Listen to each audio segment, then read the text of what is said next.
اعوذ باللہ من الشیطان الرجیم، بسم اللہ الرحمن الرحیم۔ السلام علیکم۔ بری صحبت۔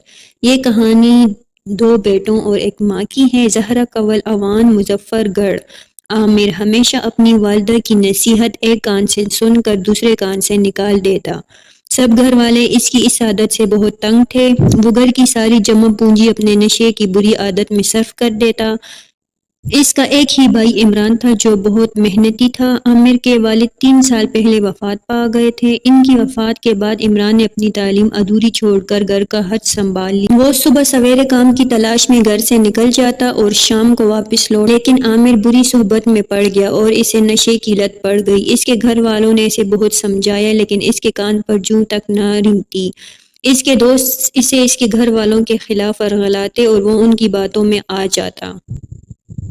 ایک روز عامر نشہ کر کے رات کو دیر سے گھر پہنچا اور چلا کر اپنی والدہ سے کھانا مانگا تو اس پر اس کی والدہ نے کہا، عامر بیٹا گھر میں کچھ کھانے کو نہیں ہے۔ یہ سن کر عامر طیش میں آ گیا کیونکہ اسے بہت زیادہ بھوک لگ رہی تھی۔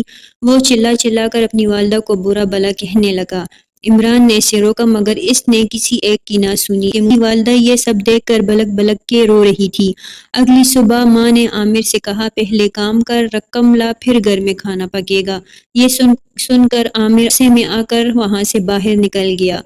جب وہ اپنے دوستوں کے پاس پہنچا تو اس کے پاس پیسے نہ ہونے کی وجہ سے اس کے دوست اس سے جھگڑا کرنے لگے اور اسے برا بھلا کہا اور اسے مار کے زخمی کر دیا جس سے وہ زمین پر گر پڑا۔ وہ گلی میں بے ہوش پڑا تھا۔ تب چچا کرمداد کا وہاں سے گزر ہوا۔ انہوں نے عامر کو اس حالت میں پایا تو اسے اسپتال لے گئے اور وہاں سے جب اس کے گھر میں اس کی ماں کو بتایا تو وہ بہت پریشان ہوئی۔ تب جب عمران واپس آیا تو اس کے ہاتھ میں مٹھائی کا ایک ڈبہ تھا اور وہ بہت خوش لگ رہا تھا کیونکہ اس کی ایک فیکٹری میں نوکری لگ گئی تھی۔ اس کی والدہ بہت خوش ہوئی لیکن جب عمران کو عامر کی اس بات کا علم ہوا تو وہ بہت پریشان ہوا۔ اب عامر کو اپنے برے رویے اور بری صحبت کی سزا مل گئی۔